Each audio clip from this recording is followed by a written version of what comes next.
Alright, so I took all this out for you guys. So basically I can see down in here.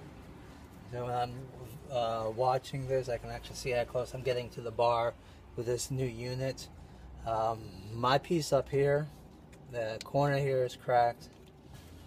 This back piece is completely split. What else? This corner here is cracked. And the bolt section here is completely missing, and the bolt section here is completely missing. If I had the pieces, I could actually epoxy them back in because I have the talent to do that.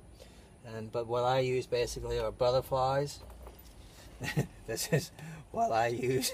You guys might laugh, but if it works, don't fix it. So that's what I use.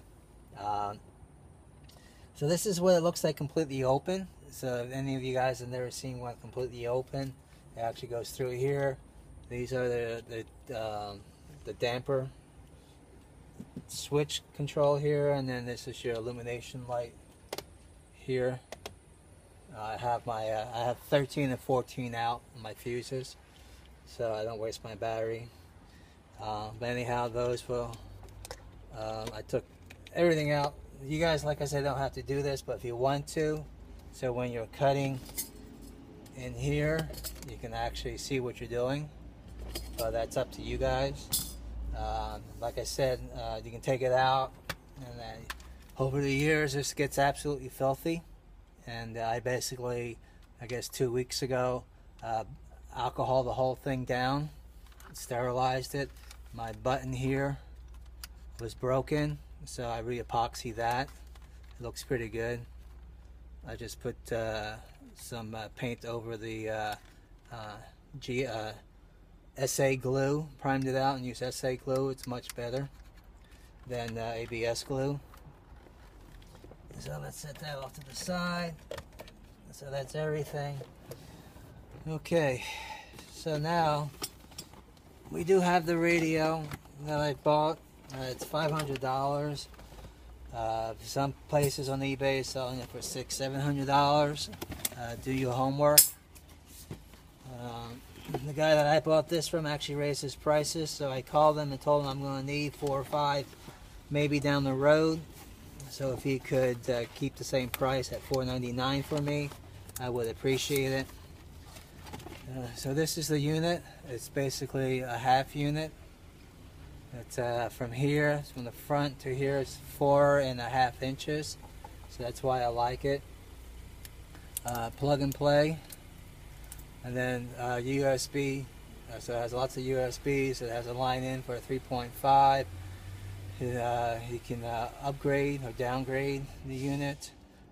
Camera, input, output. I'm actually going to be using my input for my HDMI for my iPhone 5. I'm not going to be using the amp system. If you guys want to wire for an amp down the road and just leave your wires off to the side, they suggest that. So you don't have to take the whole thing back out again. I'm thinking that if I was to do all this, I would probably use 90s. You know, 90, 90, 90, 90, 90, and 90 on a slight angle. That way there, everything's laying flat.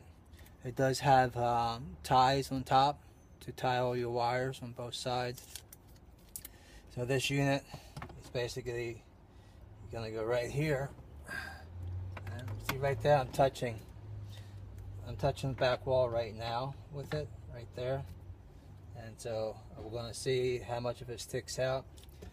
I designed my console to be 7 inches by 3 15/16, which is a standard 2-din. Oh, I'm sorry, which is a standard 2-din this way.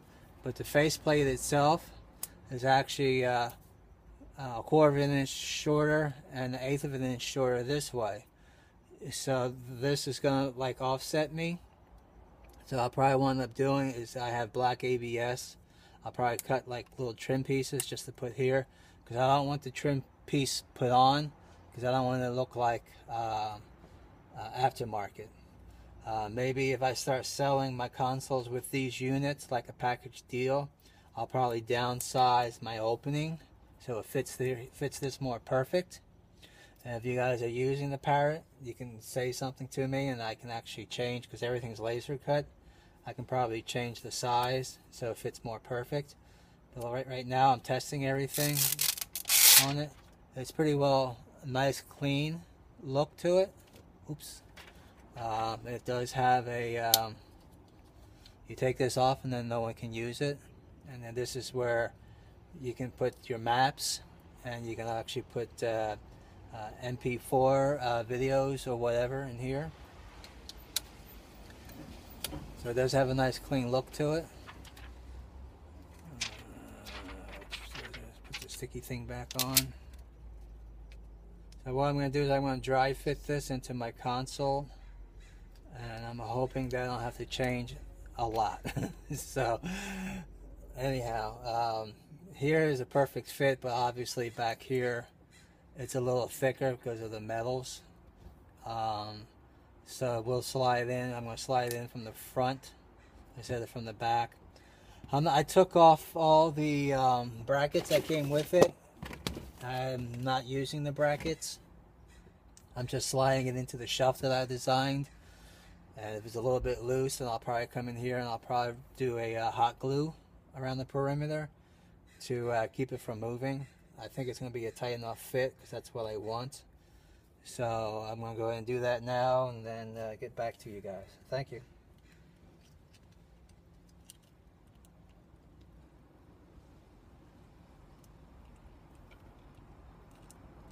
Come on, turn off.